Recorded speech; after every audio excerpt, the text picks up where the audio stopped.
And I was like, if we postpone this, we're not going to get that lineup. It's not going to happen. Right. I have enough experience with events and things to know that this is like, we got lightning in a bottle. We have magic for this weekend. Mm-hmm. And I'm going to have to kick my recovery into high gear to be able to skate there. So that's the goal right now, May 12th.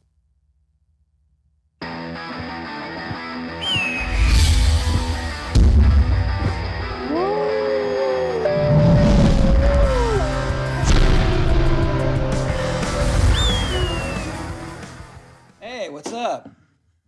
How's it going? What's happening? Everyone all right? You look great. That looked great. Oh, man. Welcome. I walked here. Yeah. from your house? He left last night. Oh, shit. How are you, dude? 2 weeks as of today. Right. And you've just walked from the table to this table with no crutches. It's a big deal right now. Yeah. So what's your record, like 5 or 6 steps? What are you doing? Yeah, well, I'll tell you, my timeline was going to be that I wanted to walk to the premiere HBO screening of Sam Jones' documentary, which is happening on March 30th. Yeah. And then I got a call 3 days ago. They said, hey, we would like you to present an Oscar at the Oscar Awards. I was like, man, you almost got liquid what? death. I said, Yeah. What? Yeah, we want you and Shaun White and Kelly Slater to all present an award. Yeah. This should be airing the day after the Oscars. So, I mean, I'm not revealing anything. All right. But then I thought, shit, I got to walk there then, which moves up my timeline like 4 days. But 4 days and that's I know, doable. but it is daunting because as of right now, we're only days away from that. And all I want to do is walk to the stage. What about if you walk and you're kind of like on Kelly Slater and Shaun White? I don't know if that's going to work. Too much of a bro down? That seems awkward. But it's like the greatest surfer and the greatest snowboarder helping the greatest skateboarder that ever lived. I don't know if everyone knows as a community of sideways. I'm not going to assume everyone knows the backstory to that. If they don't, do you know what I mean? Like if people, the general audience doesn't know my plight, maybe doesn't even know all of us. Okay. And then we come out like, whoa, what's up, dudes? Let me give you another. Probably don't say that. All three of you don't go, dude, here he is, bro. All three of you don't go there. Bro. But what about if you had like female soccer team and then one girl's hurt and she comes out and then another soccer player. Do you know the soccer players? But you'll know the story. When you walk out, people go, you don't know? That's the greatest surfer in the world, greatest snowboarder, and they're helping the greatest skateboarder because he's still skateboarding. I'll pitch that idea then. Okay. Now you're making me realize that I should shut up. No, I don't know. I don't know if I really have the clout or the leverage to say, well, this is what I think we should be doing. Would they be opposed to when you're about to walk out and you're like, oh man, my leg like really hurts. Can I lean on you, Kelly? They probably wouldn't. Because I would help you. I feel like they would help you. But if you can do it by yourself and it's see, that's the other thing. If you walk there by yourself with the other two guys and you're obviously hobbling, if I'm a guy that doesn't know who Shaun White and Kelly Slater are, I don't know that you're actually really that hurt. If you come in and you're like that, I'm like, okay, Tony Hawk is fucked up. Why are they making him do this? I know. And then it's like, you didn't hear? He broke his leg. I ordered a cane. Let's put it that way. Okay, that's my backup. So you really want to just have no cane as well. You'd rather have that. Yeah, I mean, that's the ultimate goal going forward in my life. Yes. So I just figured this sort of gives me a specific date to work towards that. Targets. And I know it would be at that point less than 3 weeks out, but. How does your wife feel about you with your, I have a goal of walking? She's very much like, let's temper your expectations. Let's temper that, like, because she says when she sees me, like, she'll catch me out of the corner of her eye. Like, what are you doing? Just seeing how many steps I can take. Yeah. What? She's like, you can't go with only the expectation this is going to work. What? Like, she can't go, like, you can't, it was more like, you can't be disappointed if this isn't how it plays out. Yeah. She said She said that to me because she sees me like I only have eyes on the prize. I don't see failure here. Yeah. No. Right. Yeah. Well, you know. I mean, she's probably not watching it, but yeah. That's what you're going to do. You're going to do it. How far you want to take it, completely up to you, but 100% back, 100% fact. We are. You don't know who you're dealing with, man. we are bold in our approach, for sure. I just love that you can't skateboard right now. You've got I have my own challenges. It's so apparent that you're making. No, I'm goals. doing. So they gave me this set of workout, and I basically doubled the amount of workouts and doubled the amount of reps and stuff in those workouts every day. So that's what I'm doing twice a day and doing the stuff where I'm exhausted afterwards. But you're going to be way fitter than you were before you hurt yourself. I don't know. No, I lost a lot of weight in the hospital. In the hospital, you were there for 2 days. I mean, just that whole timeline of being in the hospital. I was there for 2 nights, and then being home and just not being able to get around and stuff. So you lost weight. Yeah, even with a metal. Oh wait, it's titanium, huh? Yeah, I thought about that because it's gonna be light. Yeah, I thought about that. So I was like, sick. maybe I'm just gonna always be a couple more pounds heavier because I got this metal. No, you'd be lighter. No. Feels weird. There's things that sort of pop when I move. Yeah. It's adjusting. It's adjusting. It's a whole new sensation. But I do believe, because I had a knee replacement 6 months, well, no, probably 10 months now, but I went through a crazy surgery and I had the same, I think Karen, I think her name was, but awesome physician to help me get back on my feet. Mm-hmm. So she made me she trained with LeBron James. Mm-hmm. So when LeBron gets hurt, she's helped him. So she's the highest level. And she would come to my house, very expensive person, but completely worth it. She would come to my house and make me do all these lifting weight things, all these leg, knee moving things. So then obviously to match it, I would do the same other leg to make sure. Because at one point, my bad leg just got stronger than my original good leg because I'd put so much work into it. But from her training, I got fitter. I believe that I made my legs actually stronger than they'd been in years. And that's why I think when I came back after the knee surgery, I was a little more stable than I planned that I thought I would be. Because before, when I hurt my knee, I felt so wobbly on here and extra dangerous. And when I came back, I was still very dangerous. But I remember that would be a nice byproduct of this. I really believe more stable legs because you don't do no cross trade. You don't do any of that stuff. And now you don't see me. You don't see all this stuff. Okay, dude. I don't do that. I'm like, how long? I'll let you do the live for a few people comments of like, see what you get for not doing all the training and what? Someone said, okay. Well, you know what I mean? Like it was. Not somebody you should consider warming up, stretching. Shut up, stretching, you idiots.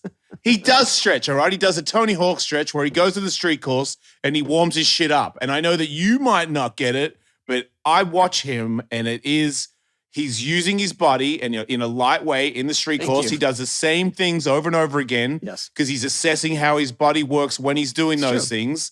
So his body heats up. Then he comes over to the vert ramp and then he does the same thing on the vert ramp where he does basic, knows he can do it shit and assesses his body while he's doing it. To me, out of most of us, it seems like the winning game plan. Like, you want to watch me fucking stretch? It's worked for me for decades. So it's like excellently.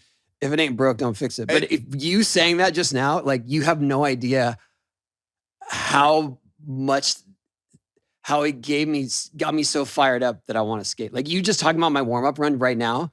I was there. I'm doing lean to tail slides and I'm doing board slides faking. I was like, oh yes, I want to do that. I'll just take that. I'll take that. Yeah. Right now? Yeah. Oh my God, that'd be amazing. The passion, dude. I love it. But I haven't let myself go down that road. What road? Just of fantasizing of going through the motions of skating or thinking about really when I'm going to be able to skate. Oh, okay. But you saying that was just like, oh yeah, that I want to go do that. Just warm up. Wow. Now it's like when I cut weight and someone eats a cheeseburger in front of me. Now you're making it sound like that. Where I'm like, oh man, how's that burger? Is it good? I had another thing though, for the Academy Awards. You'll like this a lot. So right after I got that request, it's yes, obviously. Yeah. Yes, I would love to do that. Thank you for the opportunity. Yeah. The next day, 2 days later, I'm literally thinking about what would I wear? The last time I went, I got to go to the Academy Awards because the Skatistan documentary was nominated and it won 2 years ago. I didn't know that. Yeah, that's why. Sick. I got a cool story about that too. But so I went because I was helping to sort of promote it and executive produce it. And it's called How to Skate what is it? How to skate when you're a girl living in a war zone. I think it's awesome. It's about girl skaters and when Skatistan was running in Kabul. And they won, but I wore my wedding suit. Wait, you don't have... I don't really have like much formal, like the last formal thing I bought was 20 years ago for some MTV thing. You don't like wearing fancy suits? I don't really go to anything like that anymore. Just get one and go to dinner with it. You love dinner. Get a sick ass suit. Get 5 fucking sick suits. So anyway. Do you want to go and get suits? Will you listen to me? Jesus. Yes, let's go suit shopping. You and me. I'm annoying you. No, because that's what I wore. That's my night. That's what I consider more like kind of cutting edge. It's all black. It's only one. It's cool. I have one. Okay. I have one tie that is tied, and I loosen it, take it off, and I put it back, and I. That's true. What? Can't you mix it up? What is your beef with getting 2 suits, 5 suits? I just didn't have an excuse to wear one, so what I'm telling you is 2 years ago I went to the Oscars. I wore that, and then I realized the other day, what am I going to wear? I have that one thing. And it's 2 years old. You can't wear that now. And Kathy went and bought herself a dress while she was out and about. Yeah. She never goes shopping. So for her to go buy a dress was like a big thing. Okay. She bought it. Now I'm not even kidding. Half an hour later, I got an email from Gucci. And it was like, hey, we'd like to dress you for the Academy Awards. I'm going to break your other leg. You yes. son of a bitch. Okay, no wonder you wanted me to shut up because you don't need to go shopping with me. This story has a happy ending. Oh my God, Gucci emailed me. Yeah, I knew you'd like that. If there's one person that I can flex on that, it would be you. God. I have Gucci suits. Of course. I bought them. And my wife knows this. I bought a Gucci suit for my wedding that she was like, if you get this color, you can wear it not at your wedding. Because she was like, that shit's too expensive for you to wear one time. And I'm like, I agree. And now I wear it. I like how she validated it more like, that's too expensive to wear one time. So you should probably get it and wear it a lot. Yeah. Yeah. She was like, make it like, so it's not, we're not very traditional, right. So we didn't have to worry about it. I didn't really look like a groom anyway, but. Kathy's wedding dress was Gucci. So we went up to like the VIP Gucci shop. Yeah. And they were like, Mr. Hawk, you're here. Like, let me show you around the suits. Yeah, it's its own building. It's its own place. It feels like a super nice, big dressing room. And then they just had all the stuff hanging. Like, what do you think of this? And I was like, yeah. How many suits? They gave me 3 options. They had like 5 dresses for Kathy. And the one she got, like, she definitely is outshining me in this instance. Yeah, they do better for girls. It's hard to outshine a girl with Gucci. Yeah, but I did pick a kind of like cutting edge tux, so you'll like it. Has it got like logos? It's got like the B on it or something? No, but it's two-tone. It's pretty sick. You'll like it. Did they have shoes and shit? They give you a whole thing? They gave me shoes, but I told them I'll probably just wear skate shoes because I got to keep it real with the field. I have respect. I get that. Right. It's for you, yeah. I have actually. I'll show you these vans. Don't do it. I'll get it. No, but these so. This guy. Oh, yeah. Because they're like leather, right? Oh, those are cool vans. Yeah. So the last time I wore these was coming here to skate. I took these off to put my high tops on, and I broke my leg. So those are your lucky shoes. That was the last time I wore them, was while my leg was still in one piece. Hey, everybody. Jason Ellis here for Hawk versus Wolf. talking about DoorDash, I use it. Birdman uses it.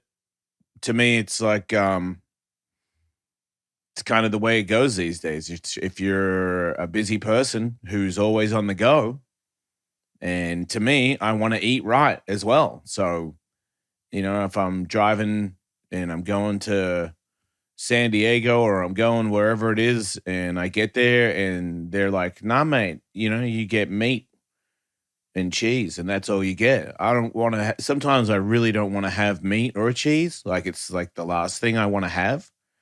And in my older days, I would just bite the bullet and eat the meat and cheese. And now I don't. I just go. Even when I go on the road now doing stand-up comedy, I just use DoorDash. They just bring it to my hotel room. It's just way more convenient. You get better food, better selections.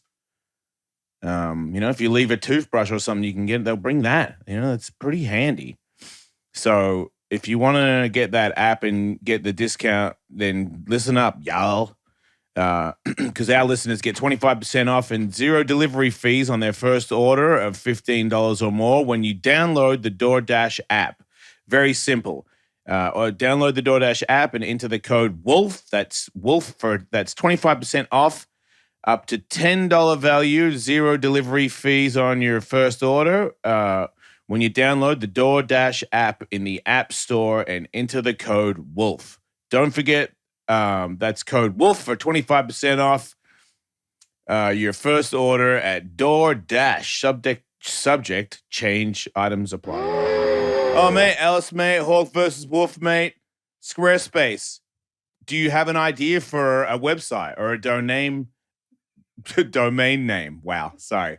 I'm very tired today. But I know I love Squarespace, okay? They sponsor the podcast. So it's very simple, everybody. If you are thinking about doing that, you got an idea. Maybe you've got an idea and you still don't really want to, you don't have the merch or you don't have everything ready to open up shop, so to speak. But you want to have that name. You don't want someone else to get that name. A long time ago, I used to say your mom's house a lot. Should have domained that. Anyway, we've got a deal for you over here at Hawk versus Wolf. Go check out squarespace.com/HawkWolf for a free trial, everybody. It's free when you're ready to launch. Use our offer code HawkWolf to save 10% on your first purchase of website. Wow, how I cannot speak English today. Website and domain. Thank you. What have you been? I mean, I know I saw you on Instagram going to New York and standing on stage, and at one point I went to South by Southwest in Austin. Oh, you didn't go to New York as well? No. Okay, sorry. So that was hard. That was really hard. Right, because you walked on stage. The day I got out of the hospital was you did a podcast. We did a podcast. 2 days later, I flew to Austin for the screening of Until the Wheels Fall Off. Right, because I remember talking to you when I left the podcast and you had to check with your doctor whether it would be okay to be in a plane. That was a rough weekend. That was rough. Because your leg would have swollen up a little bit on the flight, right? It felt like it did, but I was very much on top of it. And icing the shit out of it? Yeah. Right, okay. Yeah. So then you go to the awards. But I didn't have the mobility I have now. I had to be on 2 crutches the whole time.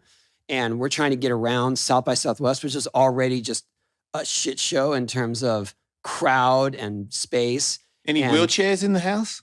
No, I didn't. I'm not gonna do wheelchair, but they we had to drive to each press outlet thing. Yeah. So sitting in a car, how's that? Getting in and out of an SUV was the hardest part. Right. We were always late to interviews because you couldn't get out of the car like a normal person. Yeah, it was funny because somehow I was on almost the exact same schedule as Nicolas Cage, and so every time we go to an interview, I was either right ahead of him or right behind him. And then end up at the end of the day that I was behind him because I was just always trying to get in and out of the car. Yeah. But it was funny because we're trailing Nicolas Cage all day. Did you talk to him? Yeah. What did he say? Like, how's it going? How's your leg and shit? Yeah, he didn't really acknowledge that, but he did say hi, and we had a brief discussion and told him how I dressed up as him from Wild at Heart for Halloween one year, and Kathy was little. I was like, I didn't tell him. I just said, I want to show you this photo of us Halloween 10 years ago. And I showed him and he's like, oh, he's like, That's Sailor and Lula. Like, we didn't know.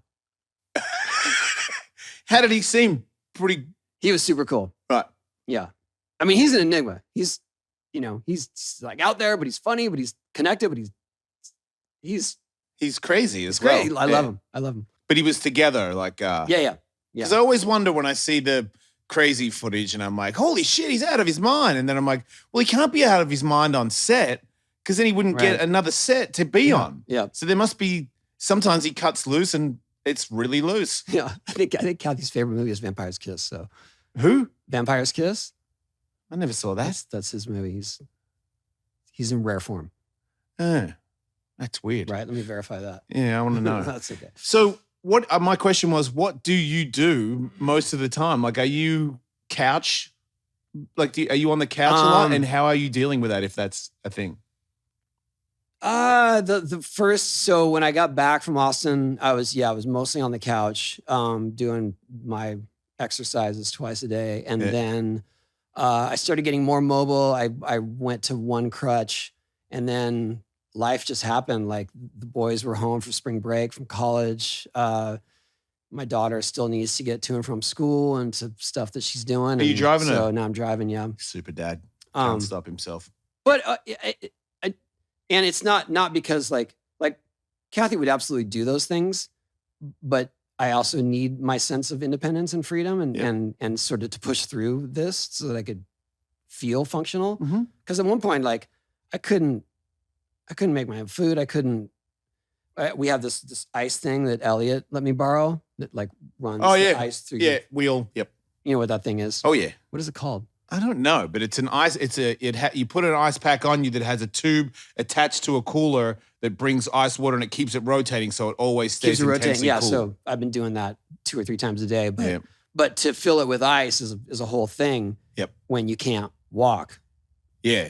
Yep. I remember because I too could not walk. Yeah. That's kind of how it goes usually when you have to put one of those things on you. To me, that's like the biggest favor that I could ask right now of my wife. Is like, can you fill the ice thing? Because it's heavy and just bring it. Yeah. I can now, as of today, fill the ice thing. Oh, so you don't need anybody now. Freedom! You can do whatever you want with your life. Off you go. Oh man. But yeah, things are coming up. So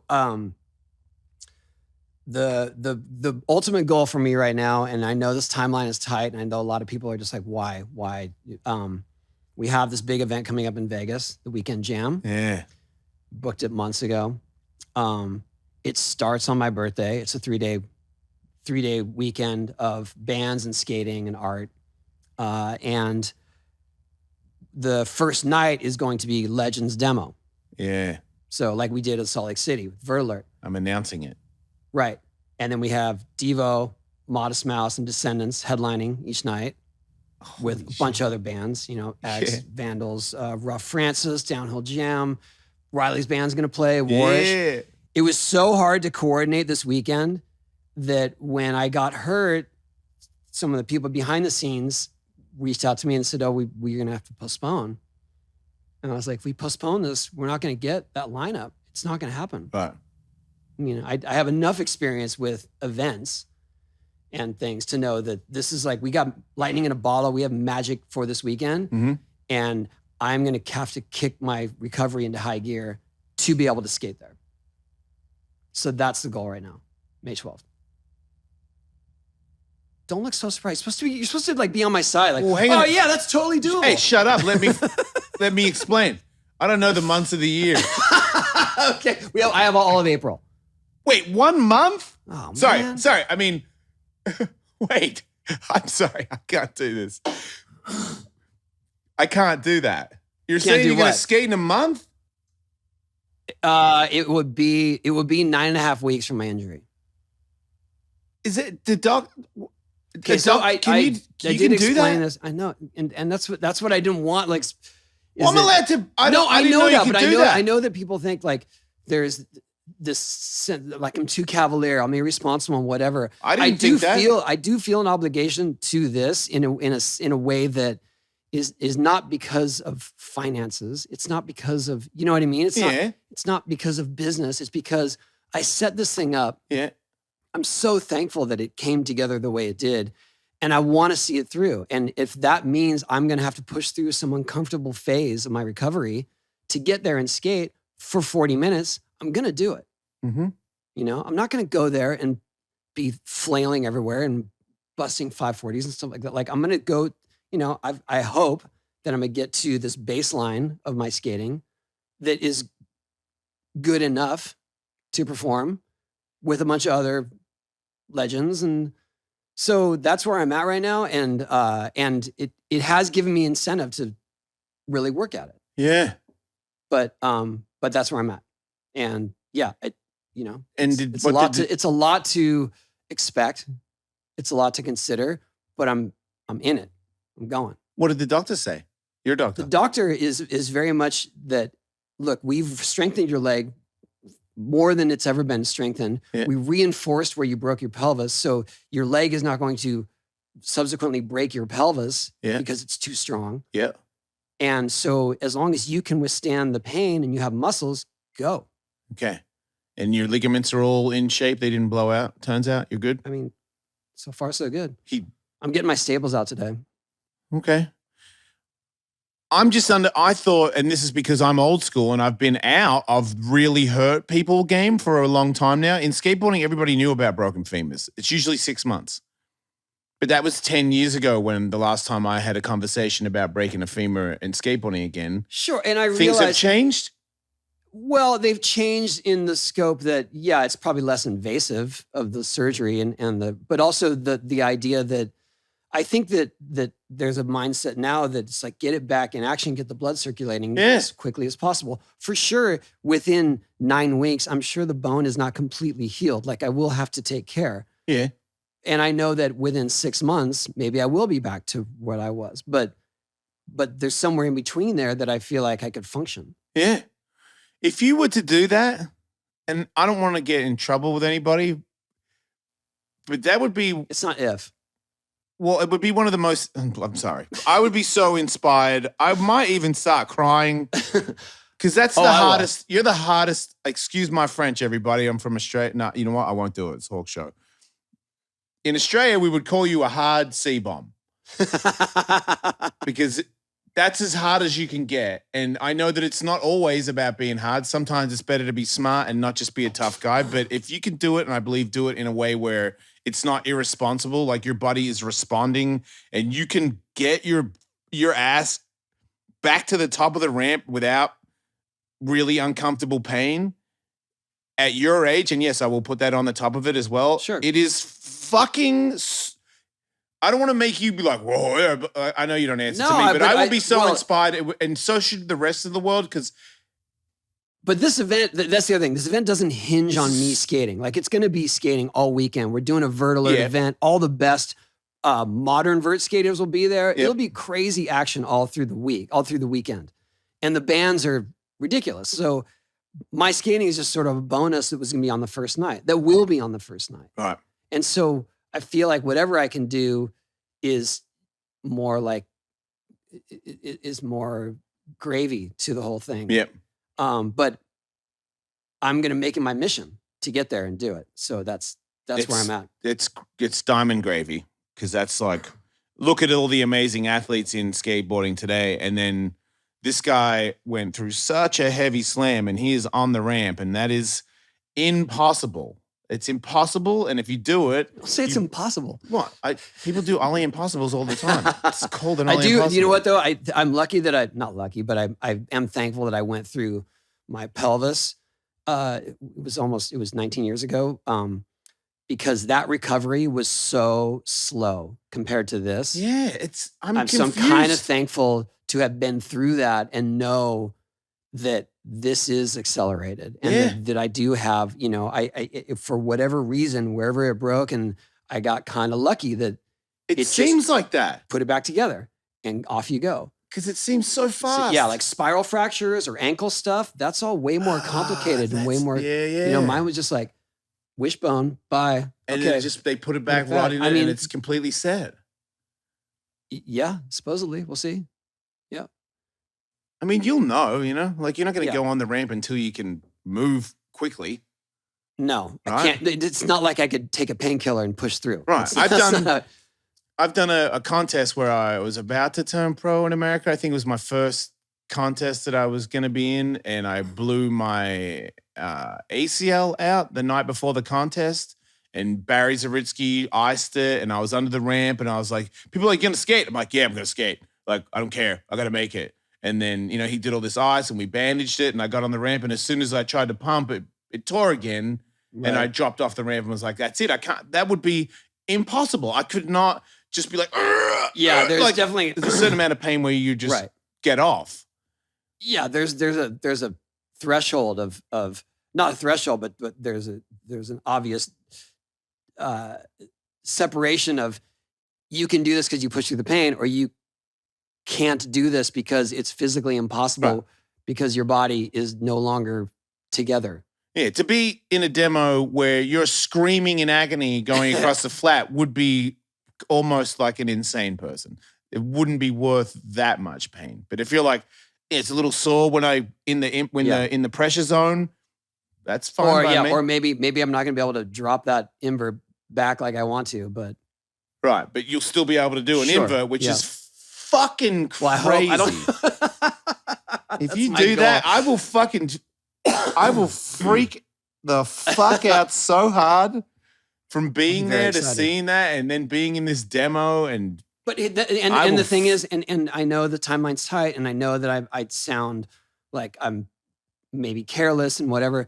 The weird thing about my schedule this year is that I have all kinds of stuff booked all summer. None of it is skating. Oh, that worked. Just it appearances. Worked, except that I wish it were reversed, that it wasn't until summer that I was going to be skating. Oh. Do you know what I mean? Because the only thing that is scheduled is coming up very quickly. Right. Of very quickly. And it's the first summer that's ever happened. And you're basing it off the one in Utah that was so successful. Something happened in Utah where I was like, okay, I didn't know. I mean, all the best street dudes in the world are very excited about these guys doing this Legends demo. Way more excited than the younger guys. Yeah. Like everyone was so pumped on you guys, and it wasn't fake. It was like legit. Like Kareem Kemp was like, dude, the thing with and I'm like, really? You are really excited about that? Because I remember 15 years ago, you wouldn't even look at this ramp. That's so great. But he was like, dude, I can totally still ramp it. Dude, Christian, can't even believe it. I'm like, he's not joking. I remember seeing Sandro went up, and you could tell he was going to do a Narjar. Yeah. Because he's at 540. And as he started to come back around, I want to say it was Ishad or Zion was like, he's going to tail. And he hit the tail, and Ishad just got up and ran away. Like it was too much. It was too much to take. It is too much. Sandro Diaz did probably the greatest run I've ever seen him do, and he's as old as I am. GoodRx, man. Hey, everybody. Jason Ellis, representing Hulk versus Wolf. Do you, from time to time, get prescriptions? Do you pick them up? What about if you're one of those people like me that you get prescriptions all the time for the rest of your life? I have a heart condition, so I have to take a heart pill. 2 heart pills now. Woohoo! Celebrate your potential death on Hulk versus Wolf. That was really catchy. Yeah, but anyway, if you get prescription pills and you want to get them cheaper, I never really thought you could do that. I just thought you get your pills, the government sends them, the doctor, you get them, and that's it. There's no discount. Well, you'd be mad not to check this out and use our promo code, because people that use GoodRx save around 79%. That's ridiculous. So listen to me. Go to goodrx.com/wolf. That's goodrx.com/wolf. GoodRx.com/wolf. GoodRx is not insurance, but it can be used instead of insurance. In 2021, get this, everybody. GoodRx users saved an average of 79% on their retail prescription prices. Hey, everybody. Jason Ellis for Hulk versus Wolf. You know that podcast you're listening to right now? Thanks to our show being popular, we got a sponsor that I really liked that I didn't know that I would like. And then when I thought about it, when I got it, this is Nebia I'm talking about, where they have different shower heads. You are in the shower a lot, unless you're like a really stinky person or you bath a lot. you use it a lot. It's kind of like a mattress. You know, like you're in it a lot. Why not go the extra mile and make it a good one?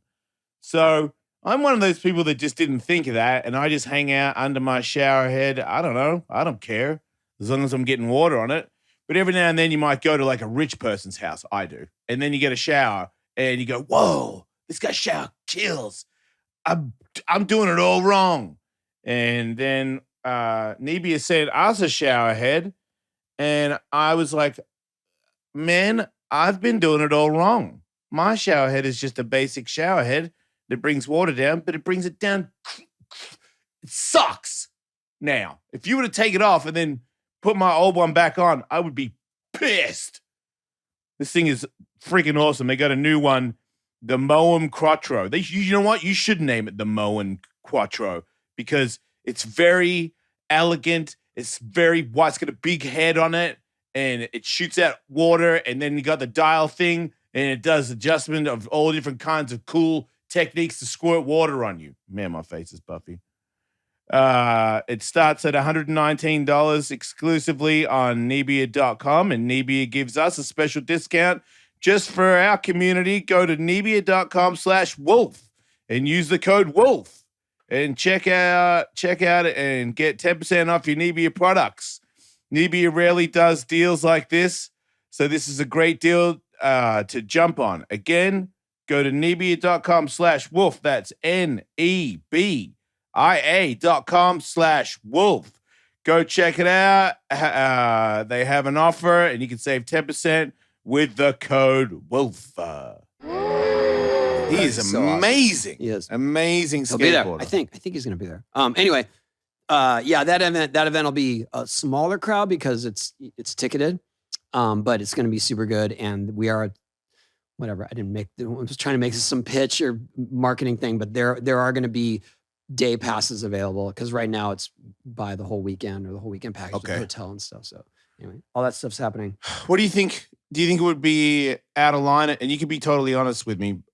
If there was a way that I could sneak in a couple of 540 attempts in this demo, because I feel like I want to be a good announcer, but I don't know. I just feel like if I'm gonna do one more, and instead of being in here where it's like 3 people, if it's a bunch of people like you got this, I feel like that might help me fucking.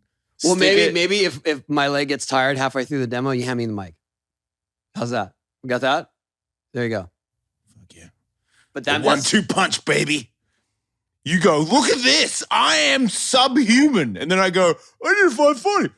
And it's like, hey, old people. No, but also it's a lot of pressure because now, you and I are trading off. Yeah, which would help me. Okay, well, there you go. Because I'd be like, there's no way out That's now. it. You have to. That's the plan then. Look what he just fucking did. No one can do that. You're just going to do some turd 540. You better make it.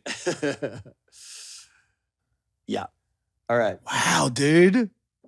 You just made me look at you differently. I'm like, what are you doing? I feel like it's something I should have tried to keep under wraps, but at the same time, this train is moving. This timeline's happening. This event is set. So what can I do except tell you what I'm trying to accomplish here? I know some people say it's best to keep that under wraps because if you don't succeed, then everybody knows. Yeah, but to me, it's like it's so fresh that I think that people just assume, well, you can't make it. You can't. I don't think that. No, but I do feel like on the outside, because all that stuff, you know how a month or two happens in the public eye. It's in a blink. Yeah. So if people are seeing this event, they're like, he just broke his leg. That's not gonna happen. If someone told me that you're gonna do the demo, I'd go, no, he's not. And then when you tell me that you're gonna do the demo, I believe you're gonna do the demo. Okay, cool.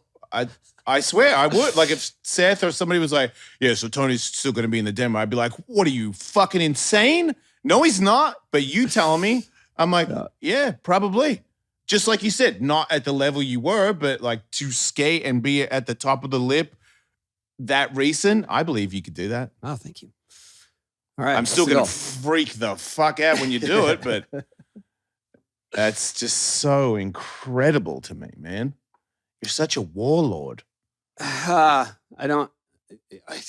I mean that in the nicest way possible. I know it's not that, and yet people. I guess it's just more that yes, I'm passionate, but it's also it's my calling. Like that's what I want to do. That's what I want to do with my life. So at the very least respect that and understand that I'm operating on a level where I at least know my body and what I'm capable of, and I don't throw caution to the wind. I don't just go because I'm crazy. I know. Because I'm more worried that when people see this documentary and things, they probably think I'm a bit careless because there's so many heavy moments in it of me getting hurt. But those are all cherry picked. And yeah, I do get hurt, sure. But you know what I mean? That's cherry picked for that narrative. Right. So I know some people are gonna, and this kind of pisses me off when people go, well, you would agree because you're crazy. And I think, look, I know I've made some weird decisions in my life that don't seem like they're the smartest, but I've got my head screwed. I'm not a fucking maniac. Like am I in prison? Have I ever been to prison? No. You know why? Because I'm not a fucking maniac. Yeah. Like I know what I'm doing. No, as Ronnie says, a bit deranged. Yeah. There's a strong argument for that. Yeah. But to me, he's talking about us. He's talking about all of us. Yes, yeah. I agree. But the passion, to understand the passion is to have it. If you've never had a passion where you live for something so much, you care about something so much, to me, it's the easiest way to do it. If you've never had a passion in a career or something, have you had a baby? Is that not your baby? And is it everything that you only answer to the baby? You care about the baby? Skateboarding is my baby. The radio show is my baby. And that's, you know what I mean? Comedy is my baby. If you fuck with it. Wait, which radio show? This. Yeah, that's the right answer. This is your favorite baby. Yeah. My daughter does that all the time. Who's your favorite though? And I'm like, you're both. But seriously though, who's your favorite? My mom used to be like, how's one of my favorite people? I was like, just say it. Just say it, Mom. Say my favorite. Say it. Yeah. No. Yeah, I can't do it. I've said it once for a joke, and then she immediately ran into the other room and told Tiger. Good. Dad just told me I'm his favorite. I'm like, no, I didn't.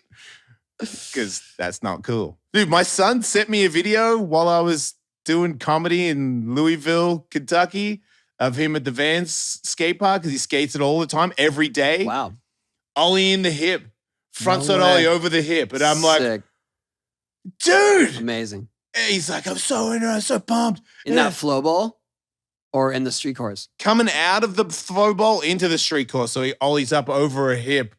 But he sent me a photo of it and a video of it. And the photo is just like, dude, you're in a frontside ollie and it's a sick frontside ollie. And your dad is like so pumped on you.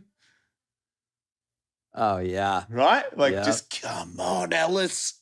Dude, watch out. You start alley-ooping those. I can already tell. This is one of those things where I go, okay, you're really skateboarding now. Yeah. Before I was like, yeah, man, like, you keep going, you're going to be somewhere. And then to see that and to know that it's him by himself. He's not like, he's like, I'm out here every day loving it. He's got the bug. He's in.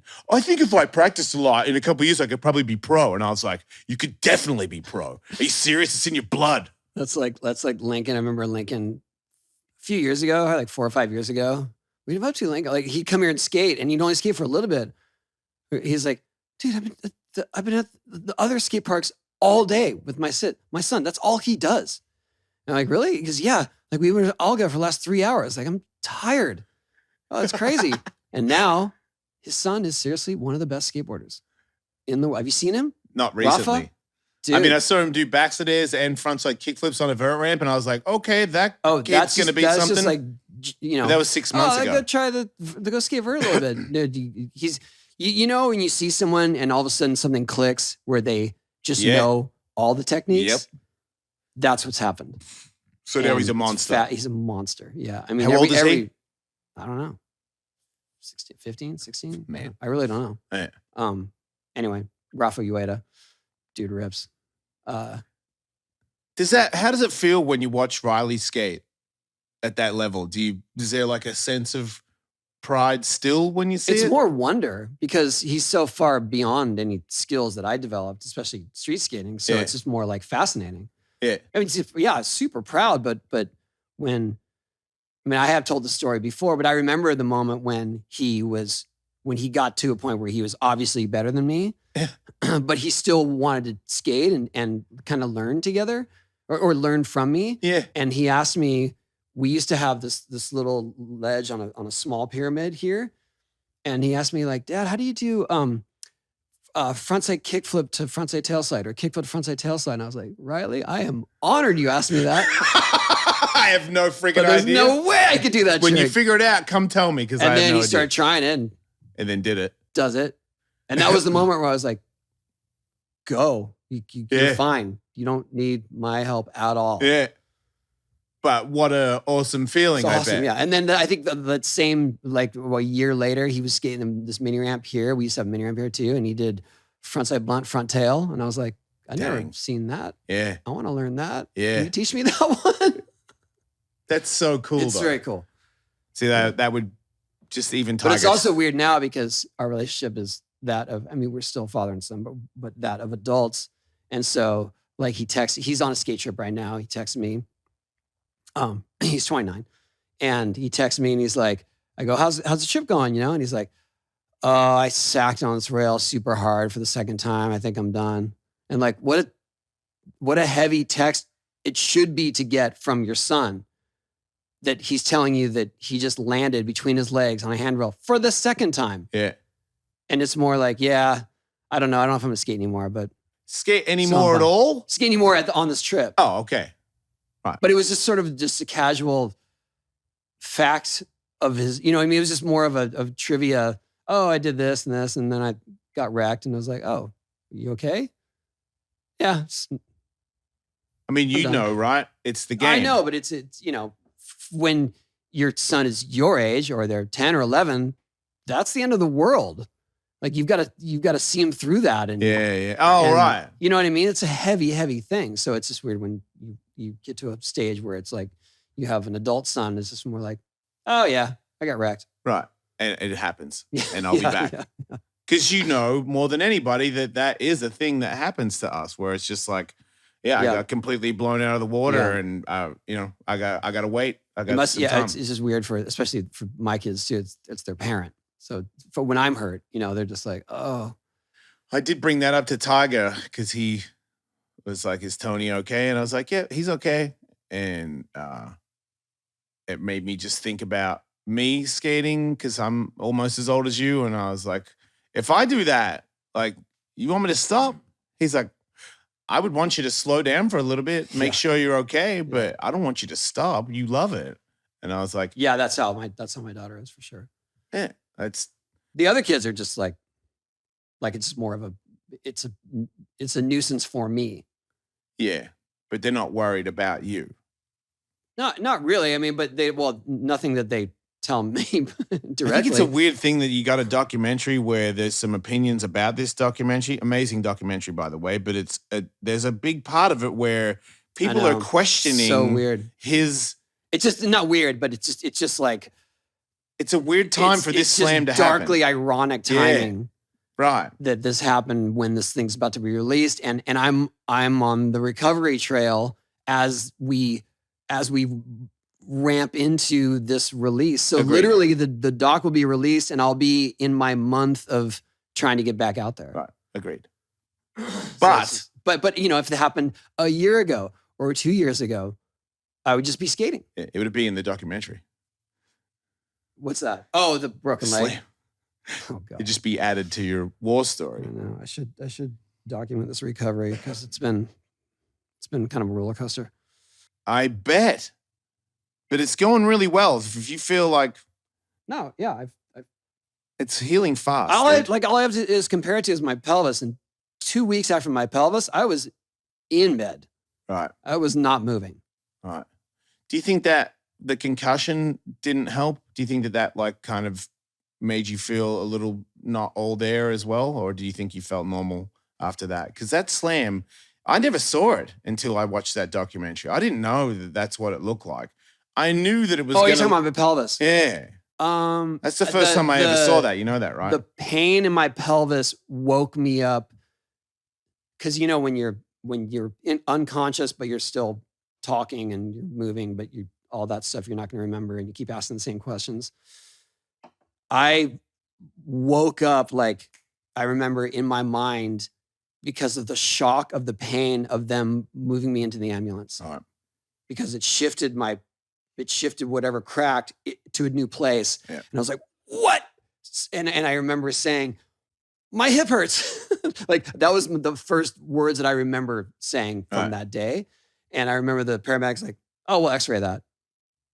But apparently I probably had already been complaining about it on some level before that. Okay. But that one did something where it was like, oh, hello, hi. It brought you, it was like smelling salts. Yes, absolutely. It You was were, my you son. were, you were back for a second. Yep. Yeah. I totally get it. Yeah. Like, same thing with me. I shattered my wrist and I was knocked out. I woke up with my wrist pulsating. Like I woke up and I'm like, where am I? And then I was like, oh, yeah, I'm in pain. Yeah, wherever I am, it's painful. This thing was noticeably like off and up here. Yeah, yeah. And I was like, oh my God. And I remember like the medics trying to take me in the ambulance. And I was like, nah, I want to be in this contest because it was the best. It was the only time I was going to win a pro contest. I had a ride that was easily going to win. And I was like, but if I can just do that ride and then go to the hospital, because it meant so much to me to finally be in a spot where I could have won a contest. Yeah.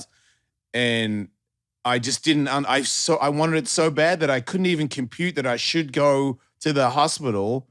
So I duct taped it under the ramp. I screamed under the ramp and went, ah, until it made like enough of a cast. Yeah. And then still concussed and no one could get me off because I was like, don't fucking touch me. And people were like, okay, dude, I guess you're cool. Yeah. And I didn't realize when I dropped in, I don't have a hand anymore. So the winning contest ride that I had didn't exist.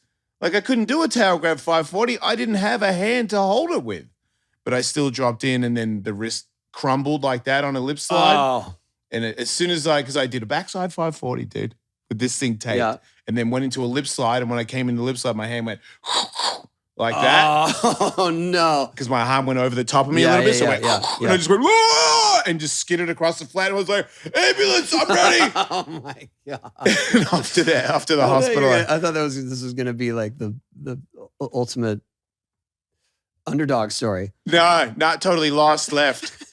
I made it in the street contest. I was so bummed. There was some event in the Midwest, and I'm pretty sure it was Blaze blowing, but it might have been Buck Smith, and they broke their wrist at that kind of angle, like, yeah, it's broken for sure. Yeah. Right before the contest, duct taped it, made it through. And made it through. Yeah. And I remember looking like, is your wrist? He's like, yeah, man, I think it's broken. And you could see it was, he's like, but gotta skate. Yeah. Like, dude. Well, that one was, I didn't know until later on, but it spanned my wrist upside down and broke all the bones in my hand. So I had a shattered hand. Right. Yeah, and that's a different level. Yeah. Because I remember, I'm not dismissing what you went through. I skated with broken wrist before, but this was different. Right. Like, when your face is gray? Yeah. People are like, you should go. And I'm like, no, I'm fine.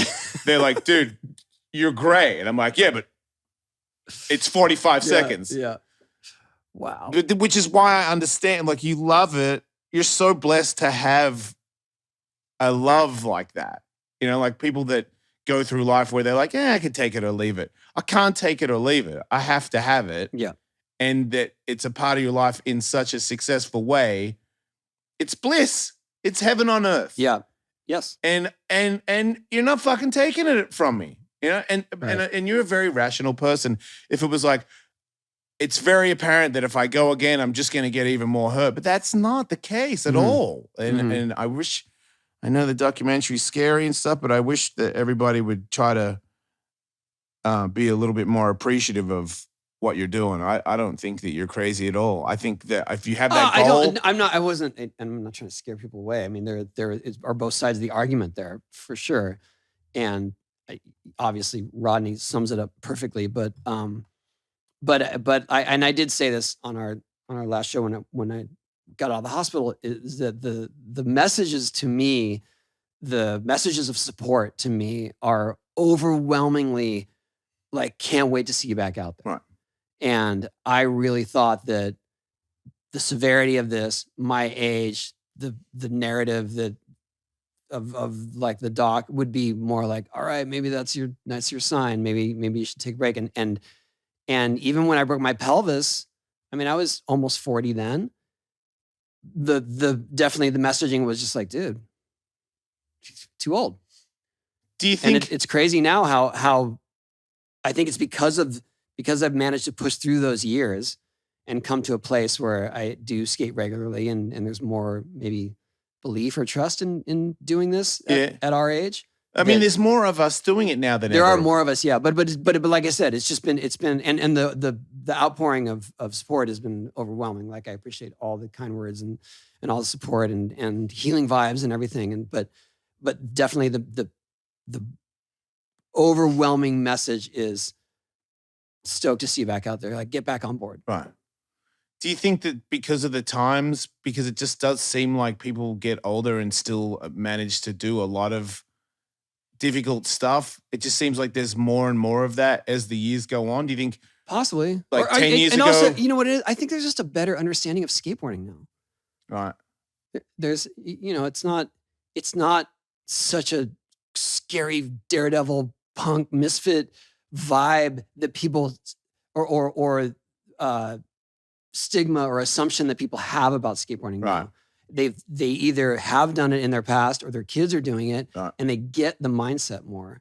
Yeah. And I'm not saying that somehow it's sanitized what we do or that it's somehow become family friendly because of that. Like there is still that risk, but at the same time, people understand the value of pushing through it. Right. And you've got people like Kelly Slater out there who are winning contests in their 50s. And then there's also, I think people realize, maybe if you're really old, you don't, but it's a sport. Sure, it's lifestyle as well, but it's a sport.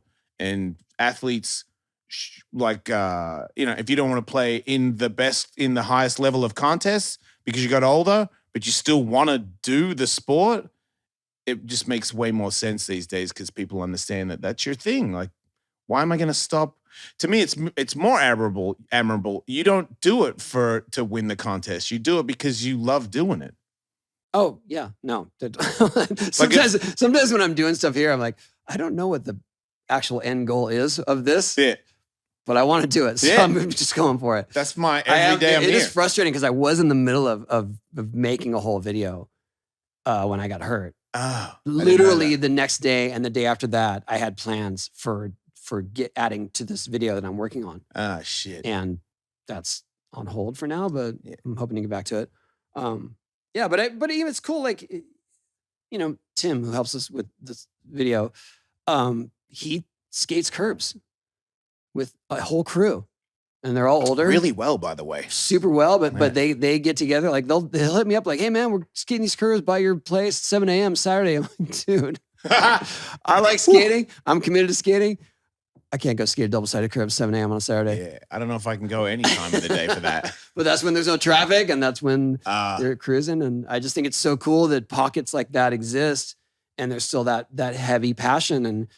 And obviously, there's a whole like vert soldier older dudes that are still doing it, like getting on in the backyard ramp, or there's like a Saturday morning meetup or a Sunday morning meetup, and sometimes it's women, like adult women doing it. It's all so cool. I just love that that's where skating has come. Yeah, me too. Yeah, it's just a good thing to be around these days. I'm not finding a lot of negative in it. I mean, maybe that's me too, because I have a lot less negative inside me, but I just feel like skateboarding as a whole is a lot more appreciative of each other. Yeah, inclusive, better word.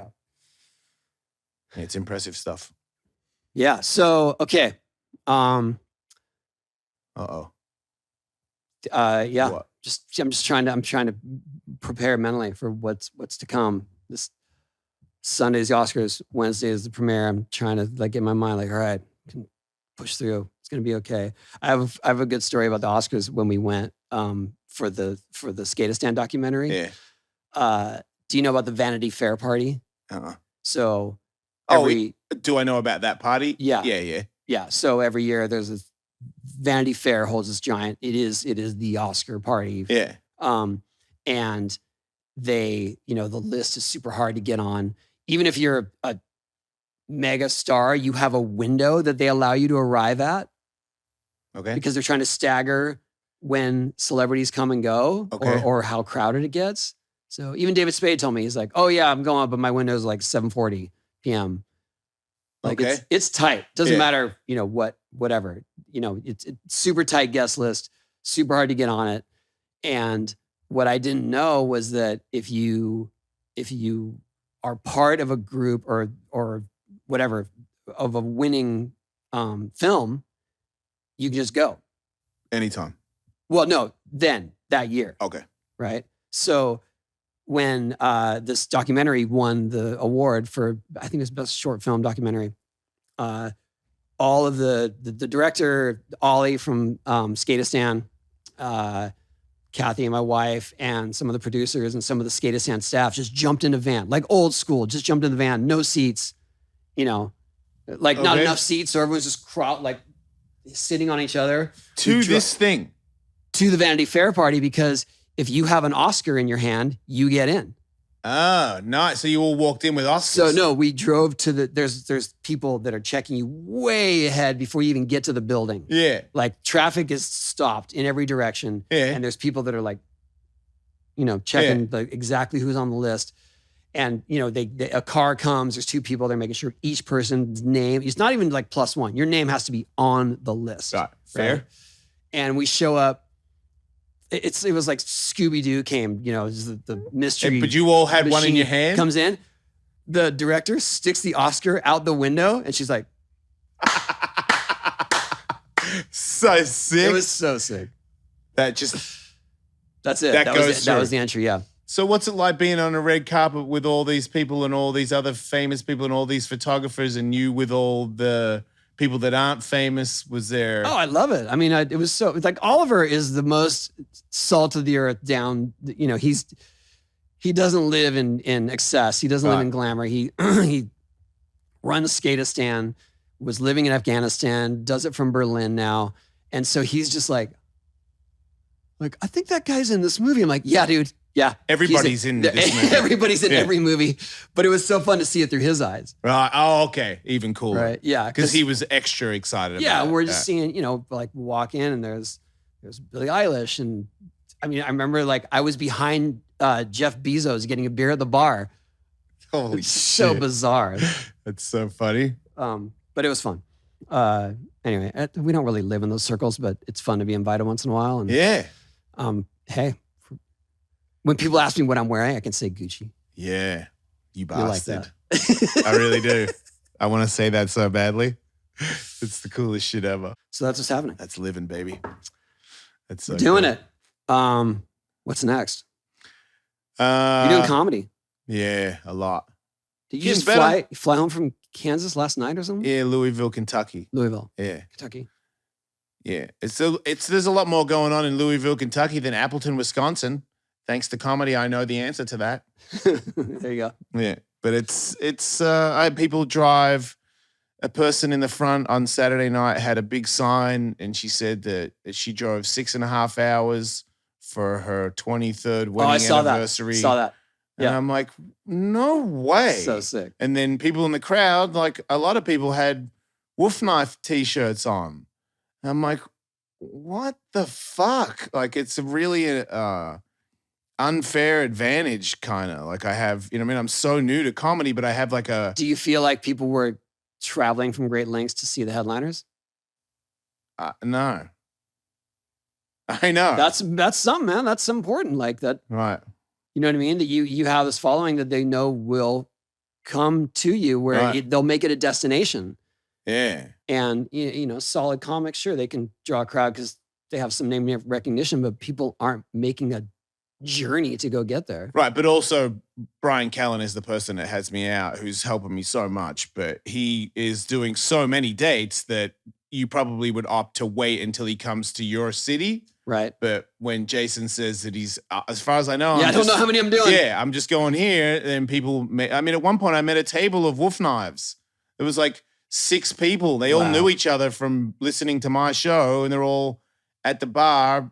And most of them came a fucking long way to go. They weren't living down the street. A couple of people are fans of the show, fans of this show, and didn't know that I was there.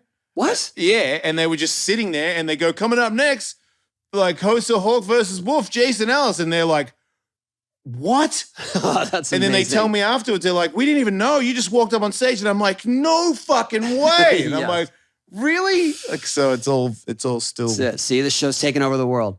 That's what it is. Some world, But somewhere. Brian Callen he's like, you're going to go far in this. If you keep working the way you're working, you're going to go far because the people love you. He's like, listen to him, man. Like, I come off the stage and he's like, listen to him. Go back out there. Like, they love you, man. Like, and I'm like, aren't you about to go out? He's like, so what? Take it in. I'm like, thanks. Okay. Like, You're like SpongeBob with the mop. it's a rush. I get cold before it. And Callan keeps making fun of me for it because he knows when I'm coming up soon because I start putting a jacket on and getting cold. Do you get cold to immediately go on stage and sweat? Yep. Yep. Yeah. And then usually I'll get cold and sweat. And then I'll have a cold, sweaty t-shirt on, which makes it even more cold. No. Yeah, a couple of times I've been really uncomfortable before I go on stage. But as soon as I get up there, temperature is regulated and I don't feel anything at all anymore. So what is how long is your routine now? Well, I'm because I get new stuff all the time. So now I probably have, if I was to do it all, I probably have like 45 minutes, which means I could probably host a night now. But right now, because Callan does an hour and a half, I do 15. So I took out all my old material for this new material that goes for 15 minutes. Mm-hmm. So, but I still have all that other stuff. And then accidentally, that's what they say. You do it a lot. You find stuff you didn't know. Like I did a joke on Saturday night that was the biggest joke I've done so far in my career. And I didn't have that planned. It just popped out. Just came through. And I was like, okay, I'm writing that one down. Yeah. Like, and then when I left, the other guy was doing comedy. He's like, hey, that thing you just added, fucking write that down. That was crazy. Do you worry that it won't come as spontaneously or sound as funny the next time you do it? Not anymore. I did because I'm not an actor. And I've always sort of based my thing on if it comes out originally, that's me. That's how I do it. If I try to plan it, I'm going to sink the ship. It's going to not work. Yeah. But from going out all the time and saying the same story and trying to put as much emphasis on it as the first time you told it, and then seeing different ways of doing it and the different reactions you get, also different time slots, different states, all these things come into play. Yeah. And you have to know all these things to know which is the correct one to do. But it's like skate. I'm constantly learning and I'm watching these other people. Like I watch Callan do stuff and I go, I want to, that's so good. You know what I mean? But but I would not have, a year ago, I'd be like, I don't know, he's hilarious. But I'm watching him change stuff for people. And it just, I get the bug. I'm like, I want to go back up. I want to go back up. Like 15 minutes is not enough. Like I want to do 3 shows a night. Like I want to do it. And I can tell, I know that feeling. I know what this is. This is me getting ready to take over. That's what I'm going to do. Okay. Yeah. Well, don't forget about us little people and the little podcast we started, when you're on your meter. I mean, I'll do my best, Okay. It's going to be tough. I can't wait for Gucci to email me. It's just going to be Wolf 1. That's the new podcast. Yeah. Oh, shut up. I was like, man, that sounds really good. Wolf winner. The end. The Wolf winner show. Oh, and so the intro to the podcast is just me walking away in defeat. Limping. Oh, you know what? Too soon, bro. Yeah, I know. Sorry. My bad. Okay. You look great. Like and subscribe. Seriously. Don't break a leg.